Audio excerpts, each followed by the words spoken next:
Hi there. My name is Jayda, and I'm going to talk to you guys a little bit about my pregnancy journeys and everything that kind of happened for me. So I'll start a little bit on my backstory. Myself and my husband, we met in high school. We were high school sweethearts. We started dating in grade 11, grade 10, and kind of the rest is history there with us. We were each other's soulmates, found each other, and so he decided he went off to school in the States, and I stayed back here, and I started getting my career going, and um, the two of us, we stuck together. We kind of made it through, and kind of always thought this is our big hurdle. Like once we get through this, then then we'll get married and have babies and move on with our lives. Um, so we did just that. We got married a year after him moving home from school, and we got a place together, got a house together, and started our lives. And so very soon after we got married, we knew that we wanted to start having babies and start our family. So we got pregnant with our first daughter within 5 months of trying. So it wasn't too quick, but it definitely was a lot quicker than it can be for some people, and some people do struggle. But it was quick, and it was amazing. We were just absolutely blown away, so excited. I did a little surprise to tell my husband, and so very excited. And right away, after the positive pregnancy test, I went and got my blood work done. Everything was confirmed at the doctor's office, and everything was good. I was told, the next checkup would be around 12 weeks, and then they would start looking at measurements and stuff like that of the baby to make sure everybody's growing good, and stuff like that. So I went back at about 6 weeks, 7 weeks, because I was extremely ill. Like I had complete food aversions. I was throwing up constantly, morning, noon, and night. And I was extremely not tired because I wasn't eating anything. I had no nutrients in my body. I was barely even able to keep water down. Soda crackers were my best friend, just to kind of keep anything in my stomach. I ended up getting put on boosts, which are like an old person calorie drink, and it just kind of adds as many calories in one shake as possible. So I was on those 3 times a day in order to just put any weight on, because I had dropped 6 or 7 pounds since getting pregnant, which is dangerous. So I ended up getting put on these. I had them for 4 or 5 months just to kind of put on any weight. I was able to, and then second trimester hit. Second trimester was a dream. My food aversions went away. My nausea went away. That was what I kind of thought pregnancy was. It was just you have this cute little bump, and you feel great. You have the glow, and it was good. And had our first ultrasound. We got to see baby, and when I thought everything was great and going perfectly is actually when my body started going downhill pretty quickly. So I had a pregnancy complication called preeclampsia. Preeclampsia is when your body rejects the uterus. The uterus works against it and is almost like poisoning my body. It also takes the nutrients from the baby. So anything I would be putting in, it kind of withheld it from the baby. Didn't know that I had been suffering with this since I was about 20 weeks-ish when I started it, and they potentially think it could have started a little bit earlier than that too. So we had our first ultrasound, and everything was good, but they said, your baby looks really, really small. And I was like, oh, no, it's totally fine. My doctor knows. I haven't been putting on any weight. I'm trying my very best. That's probably why she's a little bit small, is because I was so sick. So we went back for a follow-up ultrasound 2 weeks later, and it was to make sure that the baby had grown any size at all, or else it would have put the pregnancy in complication. Just her not growing, things like that. So she had grown. She had just enough of a growth spurt where they were like, okay, she might just be really, really petite, like a really small little girl. You're tall, your husband's tall, it could just be that. So, nothing was ever really thought after that. And so everything was okay. and then we switched doctors because this was my delivery doctor now, and he was in a small town, didn't have tons of exposure to pregnancy and things like that, but it was enough where he was the only doctor in town that did deliver. So I started seeing him, and he, appointments were rushed, quick, no biggie, yeah, you're totally fine, you're healthy, you're a young, healthy person, you don't smoke, you don't drink, you're good. I went in for my 31-week checkup, and he took my blood pressure as they do at every checkup, and my blood pressure was 186 over 110. So for preeclampsia, symptom number 1 is that you have high blood pressure. And that high blood pressure needs to be noted and charted, and medication needs to be started anywhere around like the 140 over 80 range in a pregnant woman. Then it moves into further complications. So when you hit that 160 over 90 range, then you're kind of looking at like high risk. And then anything above that is like you're at extreme high risk for seizures and stroke, or the pregnancy, the baby dying. So I went in, my blood pressure was 186 over 110. He sent me home. He was too busy. He said, go home, Google what preeclampsia is. You'll be induced at 38 weeks. You're only 31 weeks now. Go home and Google it, and know what you need to do to help yourself. Here's your medication. Take this twice a day. I went home that night absolutely distraught. I had no idea what to think. I had very, very little information, and the last thing I wanted to do was Google it because I'm going to come up with worst case scenario, and I didn't want to think that was our case.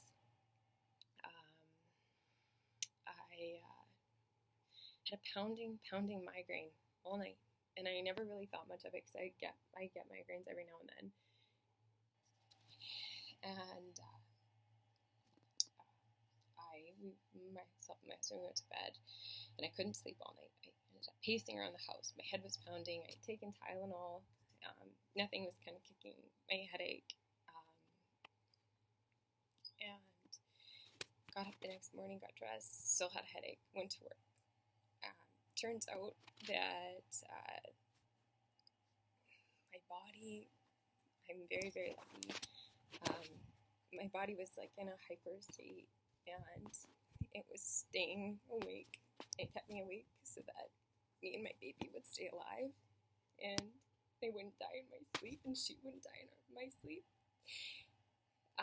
So I had been up for like 24 hours at that point. So I'm at work, I'm exhausted, and I still have this pounding migraine. I can't seem to get it away. I take my medication as I'm told to, and I called my husband, and he called me, and he was just like, how are you feeling? Not good. Something feels really off, like something doesn't feel right. And so he said, maybe we should just go get checked out. Like, maybe it's just best. We were supposed to be heading out to the lake for the weekend, so he's like, maybe we just go check to make sure everything's okay.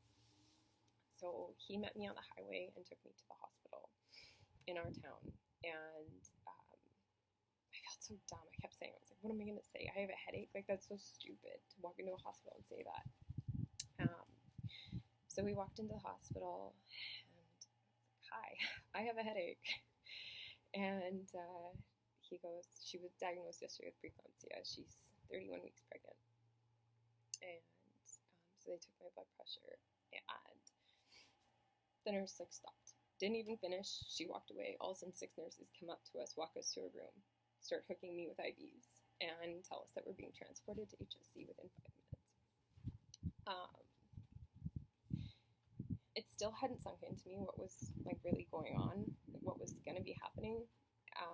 We had taken prenatal classes, things like that. We had, done all the research. We were ready to have babies. We were, we had our baby room pretty much set up. We had a lot of the things ready to go, but nothing prepares you, or there's such a lack of information on, pregnancy complications, or a baby having to go in the NICU, or being premature, like things like that. There's so little information, or it's so not talked about. You don't know much. So we were told we're being transported. They're hooking me up with every kind of IV, and they put a steroid shot in me, and they said they're trying to produce her lungs as quickly as possible because she stopped growing completely, and I'm in active labor, and I had no idea. I'd been in active labor for like 10 hours, had no clue because my hip was hurting so bad.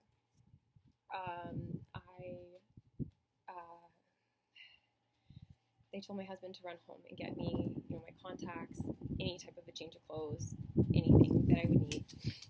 Luckily, since we were planning to go to the lake, we had our bags packed and sitting at the door. So we had like 5 bathing suits between the two of us at the hospital.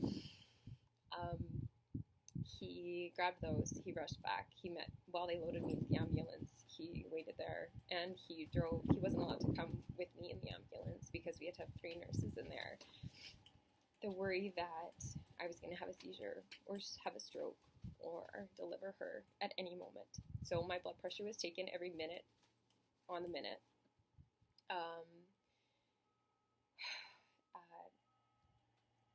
He stayed so close behind me so that I could see him, so that I could feel supported and I could feel calm seeing him right there in case anything was to happen.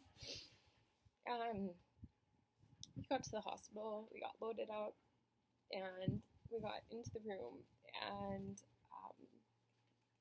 the first nurse that came in, it was like, so when you guys get my blood pressure under control, I can go home, right? And she goes, oh no, honey, you're staying here so you have your baby.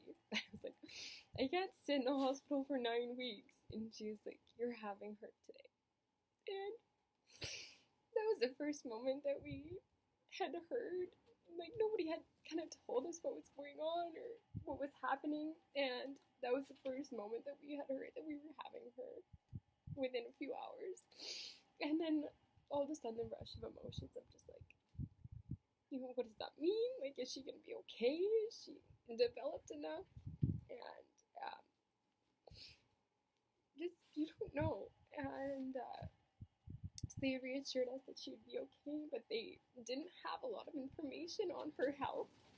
Her heart rate was strong, but it was getting weaker. And